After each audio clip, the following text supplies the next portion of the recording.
my name is Herold Buenconsejo from BSM21 and I will be performing the phototherapy. So this procedure is a treatment that aids to help hyperbilirubinemia or the excessive bilirubin levels in the blood that uses the technique of fluorescent light at intense levels to others for the health deviants. So what are the steps in performing the phototherapy? First, we have to present the rationale or the explanations of doing this procedure to the neonate's parents. So this is also to encourage cooperation and active engagement throughout the whole procedure. Hello po ma'am, ano po ang pangalan ninyo ni sir? Okay po.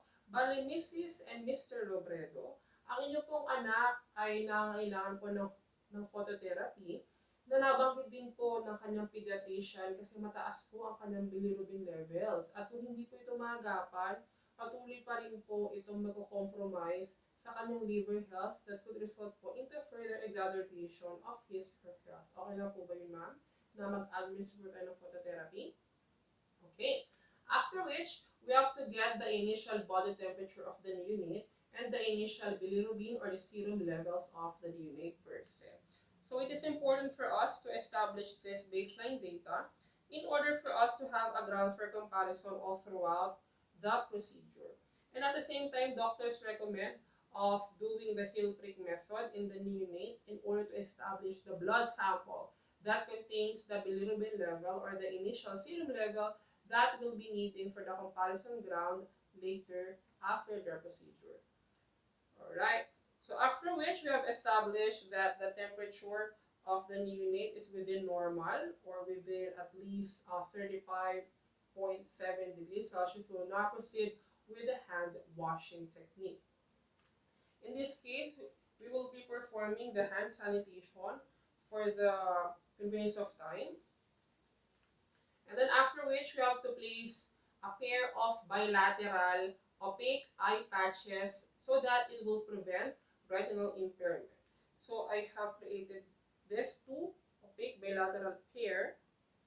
So it is important for the eye patch to be opaque for it blocks out the intensity or the radiation coming from the light source. After which we have to make sure that the fit of this bilateral eye patches is fitted so that it could prevent number 1, retinal impairment, number 2, circulatory deviance, number 3, reflex bradycardia, and number 4, head molding.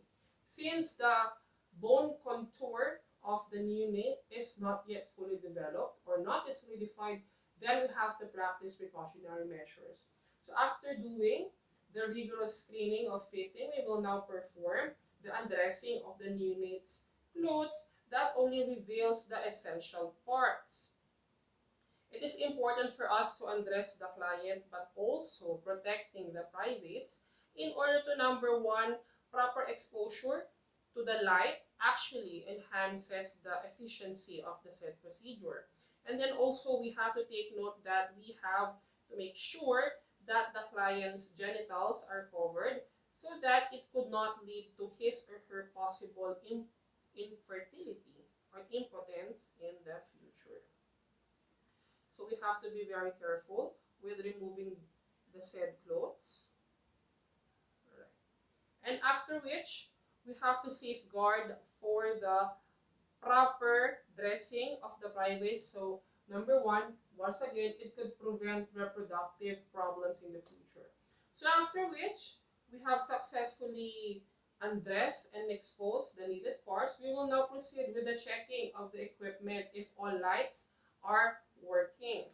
So our phototherapy lights are working. So this also ensures the efficientness of the said procedure. And so thus we have to make sure that all lights are working in order to fully safeguard and to push through the working capacity of the said equipment. And then after which we have to distance the neonate or the incubator of the neonate to our phototherapy equipment within at least 40 to 60 centimeters. So this actually ensures that all body parts needed for exposure is observed and all sides are really covered. After which we have to continuously monitor the said neonate upon the exposure from the phototherapy every after 4 hours or every 4 hours interval in order to make sure that the neonate does not suffer from febrile conditions or any other types of health grievances. So after continuous monitoring of temperature, we will now proceed with the observation of the possible side effects of the phototherapy. So the side effects of the phototherapy, number one, it could induce digestive problems that may lead to loose stools, that may lead to diarrhea. Number two, physical manifestations such as rashes or skin irritations, even dehydration or fever per se. So after observing or after a strict observation, we'll now proceed with once again re-examining if the neonate's body is responding well by means of number one, absence of these side effects, and number two, absence from potential irritation. And then after which, we have to document our said procedure and report this later to the pediatrician for a much solidified collaborative intervention. After which, we have to make sure that we have observed proper nursing body mechanics. This is to make sure and to ensure that our energy is conserved. After which, we have to make sure that the working area is clean, and we have to perform the calmness throughout the procedure. So those are the steps in performing the phototherapy. My name is Herold Buenconsejo from BSN21. Mabuhay at maraming salamat. And a gentle reminder to practice your rights to suffrage this May 9, 2022 para sa isang gobyernong tapat at buhay lahat. Maraming salamat.